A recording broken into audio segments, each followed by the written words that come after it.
తాకట్లో ఉన్న బంగారాన్ని విడిపించి ఆ రోజున మార్కెట్ ధర కట్టి మిగిలిన డబ్బును మీకు అందిస్తుంది కొమ్మూరి గోల్డ్.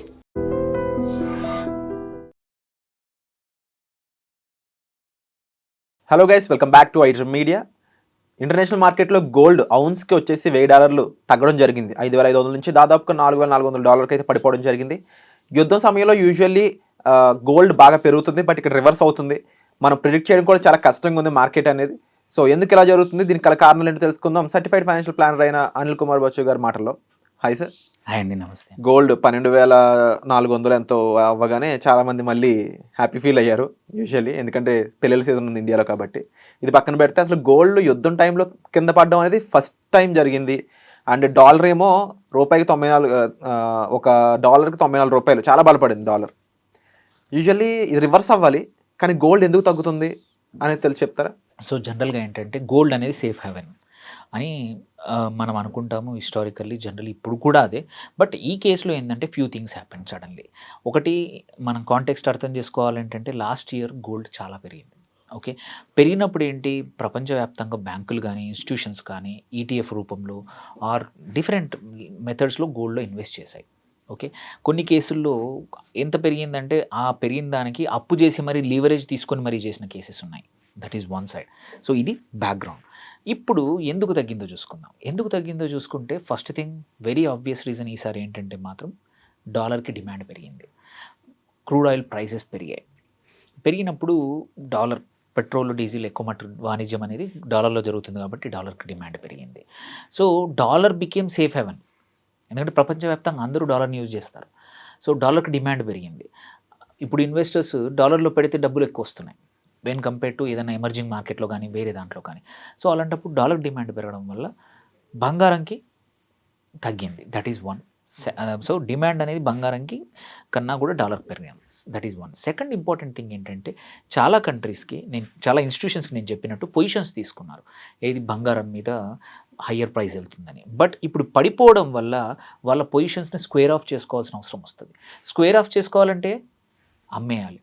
అమ్మేస్తే అదొక డిమాండ్ తగ్గింది అనమాట బంగారం.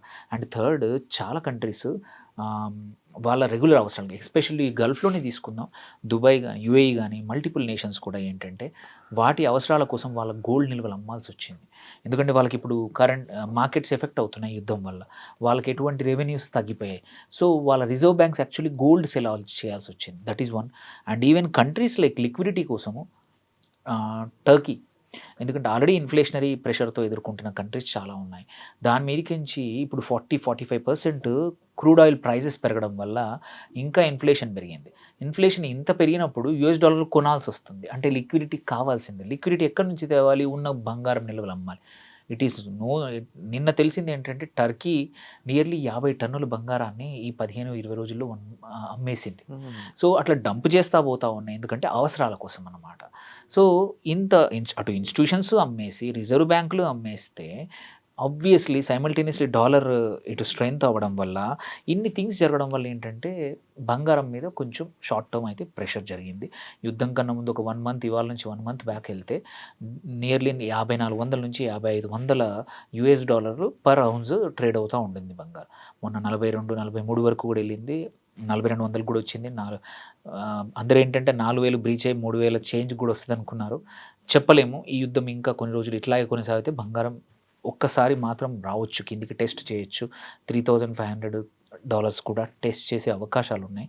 బట్ అది ఎక్కువ రోజులు ఉండకపోవచ్చు, ఎందుకంటే ఈ square of positions, liquidity concerns కొంచెం ఈజీ అయితే మాత్రం మళ్ళీ గోల్డ్ 5500 కాదు 6,000-7,000 కూడా పరిగెత్తచ్చు, మళ్ళీ హిస్టారిక్ హైస్కి వెళ్ళచ్చు. సో అదొక గోల్డ్కి ఎందుకు పడుతోంది అనేది రీజన్. దెన్ కమింగ్ టు ఇండియాలో పరిస్థితి ఏంటి? ఇండియాలో కూడా ఏంటంటే చాలా రోజుల తర్వాత మనం 1,40,00,30,000 చూసాము తులం బంగారం. సో 24 క్యారెట్స్ ఎంసీఎక్స్లో కూడా 1,32, 1,31 వరకు వచ్చేసింది. మళ్ళీ ఇప్పుడు 1,44,000, 43,000 దగ్గర ట్రేడ్ అవుతూ ఉంది. సో ఇక్కడ కూడా ఏంటంటే మనకి బంగారం ప్రపంచవ్యాప్తంలో తగ్గినా మన రూపీ వీక్ అవడం వల్ల మనం అనుకున్న అంటే ఇంపాక్ట్ అంత ఎక్కువగా తగ్గలేకపోయింది. అదే రూపీ స్ట్రాంగ్ ఉండుంటే అది 1,20,000కి వచ్చినా వచ్చేది. బట్ మనం రూపీ వీక్ ఉంది. సో 93, 94 దగ్గర ఉంది కాబట్టి మన యాక్చువల్ ఫాల్ ప్రపంచ మార్కెట్లో చూసింది మన దగ్గర రిఫ్లెక్ట్ అవ్వట్లేదు. అండ్ ప్రాబబ్లీ చాలామంది ఎవరైతే కొనలేకపోయారో అంటే ప్రైస్ ఎక్కువ ఉందని 145, 150, 160, 170, 160 వరకు కూడా వెళ్ళింది. ఇప్పుడు ప్రాబ్లీ చాలామంది ఫ్రెష్గా ఎంటర్ అవుతున్నారు. It's a good opportunity also. నువ్వు లాంగ్ టర్మ్కి అవసరం ఉంటే మాత్రం బంగారం కొనుక్కోవచ్చు. ఇంకా పడుతుందా అంటే చెప్పలేము. ఈ యుద్ధం ఎంత అన్సర్టైన్గా ఉందంటే ఎవరిని నమ్మాలో అర్థం కావట్లా. నిజంగానే విరమిస్తే మాత్రం టక్కున మళ్ళీ పెరగచ్చు. ఒక 5-10% ఇమ్మీడియట్గా పెరిగే. జనరల్గా ఏంటంటే బంగారం అలాంటి లక్షణాలు ఉండవు. మీరు ఒక 1.5 ఇయర్ వర్క్ బ్యాక్ చూస్తే బంగారం ఎప్పుడు కూడా అంత వొలటైల్ ఉండదు. అప్స్ అండ్ డౌన్స్ 1-2% ఉంటాయి ఒక సెషన్లో కానీ, ఒక 24 అవర్స్లో. బట్ ఇప్పుడు రీసెంట్గా ఏమైంది, హై వొలటిలిటీ పెరగడము, ఒక్కొక్క రోజు 5%, 6% పెరగడం అనేది కామన్ అయిపోయింది బంగారంలో.